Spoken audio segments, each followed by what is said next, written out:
रात के सन्नाटे में जब दुनिया सो रही होती है, तब सैटेलाइट की तस्वीरों में हिंद महासागर के एक छोटे से हिस्से में हलचल बढ़ जाती है।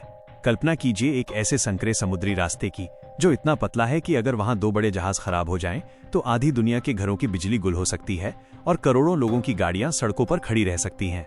आज हम जिस दौर में जी रहे हैं, वहां मिसाइलों से ज्यादा खतरनाक वो समुद्री रास्ते हैं जिन्हें चोक पॉइंट्स कहा जाता है। दुनिया की नजरें फिलहाल खाड़ी देशों के तनाव पर टिकी हैं, जहां ईरान ने समंदर के एक दरवाजे पर ताला लगाने की धमकी दी है। लेकिन इस शोर शराबे के बीच भारत के दक्षिण में एक ऐसी बिसात बिछाई जा रही है जिसकी भनक बीजिंग के गलियारों में खलबली मचा चुकी है। चीन को अपनी सेना या अपनी जीडीपी पर जितना भी गुमान हो, लेकिन एक सच उसे रोज सोने से पहले डराता है, और वो सच हिमालय की चोटियों पर नहीं बल्कि समंदर की लहरों के नीचे छिपा है। क्या भारत वाकई में खामोशी से चीन की उस दुखती रग को पकड़ चुका है जिसे दबाते ही ड्रैगन छटपटाने लगेगा? पूरी बात क्या है, इस वीडियो में समझते हैं, लेकिन उससे पहले रोज ऐसे ही वीडियो देखने के लिए चैनल को सब्सक्राइब कर लीजिए। आज से कुछ साल पहले तक हिंद महासागर को सिर्फ व्यापार का रास्ता माना जाता था, लेकिन 2026 की कड़वी हकीकत ये है कि ये समंदर अब दुनिया का सबसे बड़ा अखाड़ा बन चुका है। चीन की पूरी इकोनॉमी एक ऐसी पतली डोरी से बंधी है जिसे मलक्का स्ट्रेट कहते हैं। ये वो रास्ता है जहां से चीन का 80% कच्चा तेल गुजरता है। अब जरा सोचिए, अगर किसी दिन भारत अपनी नौसेना के साथ इस रास्ते के मुहाने पर खड़ा हो जाए तो क्या होगा?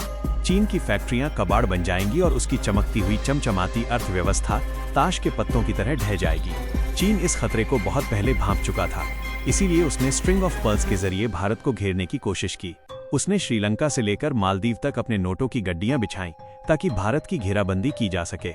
लेकिन भारत ने इस शतरंज की बाजी को ही पलट दिया है।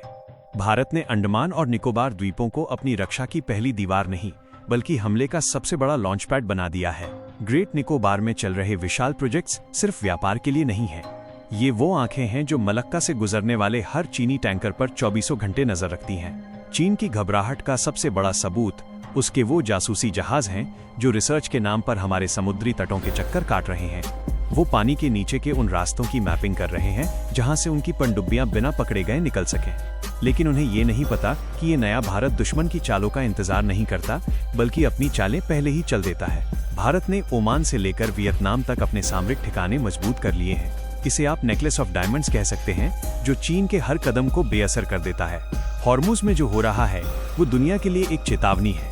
वहां जब तेल की सप्लाई रुकने का डर पैदा हुआ तो पूरी दुनिया के शेयर बाजार धड़ाम से गिर गए। लेकिन मलक्का की कहानी इससे कहीं ज्यादा बड़ी है। अगर ईरान एक चोक पॉइंट को कंट्रोल करके अमेरिका को परेशान कर सकता है, तो भारत के पास वो भौगोलिक शक्ति है जो चीन के अस्तित्व पर सवाल खड़ा कर सकती है। चीन ने सोचा था कि वो पाकिस्तान के जरिए ग्वादर पोर्ट से एक बाईपास बना लेगा, लेकिन बलूचिस्तान के पहाड़ों में उसका वो सपना भी दम तोड़ चुका है। अब उसके पास केवल वही पुराना रास्ता बचा है जिस पर भारत एक गेटकीपर की तरह बैठा है। 2026 में भारत की नौसेना केवल अपने तटों की रक्षा नहीं कर रही, बल्कि वो अब गहरे समंदर की रानी बन चुकी है। हमारे स्वदेशी विमानवाहक पोत और चुपके से वार करने वाली पनडुब्बियां अब हिंद महासागर के उस आखिरी छोर तक गश्त लगा रही हैं जहां कभी चीन अपना राज समझता था। चीन का डर इस बात से भी बढ़ गया है कि भारत अब केवल अपनी रक्षा नहीं कर रहा, बल्कि वो वियतनाम और फिलीपींस जैसे देशों को भी मजबूत कर रहा है। ब्रह्मोस जैसी मिसाइलें जब चीन के पड़ोसियों के पास पहुंचती हैं, तो बीजिंग का सारा कैलकुलेशन बिगड़ जाता है। ये लड़ाई अब सिर्फ हथियारों की नहीं रह गई है, ये लड़ाई है इस बात की कि समंदर की इन लहरों पर हुकूमत किसकी चलेगी। जैसे जैसे दिन बीत रहे हैं, समंदर के नीचे की ये जंग और भी गहरी होती जा रही है। चीन लगातार अपने बेड़े में नए जहाज जोड़ रहा है, लेकिन भूगोल को बदला नहीं जा सकता। अंडमान निकोबार के वो द्वीप जो कभी नक्शे पर छोटे से बिंदु दिखते थे, आज चीन के लिए काल बन चुके हैं। वहां तैनात हमारे सुखोई और राफेल विमान किसी भी पल चीन की लाइफलाइन को काट सकते हैं।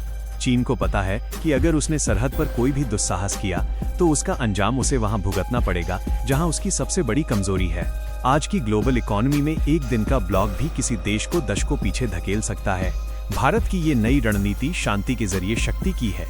हम किसी पर हमला नहीं करना चाहते, लेकिन हम ये भी बर्दाश्त नहीं करेंगे कि कोई हमारे घर के पिछवाड़े में आकर हमें आंखें दिखाए।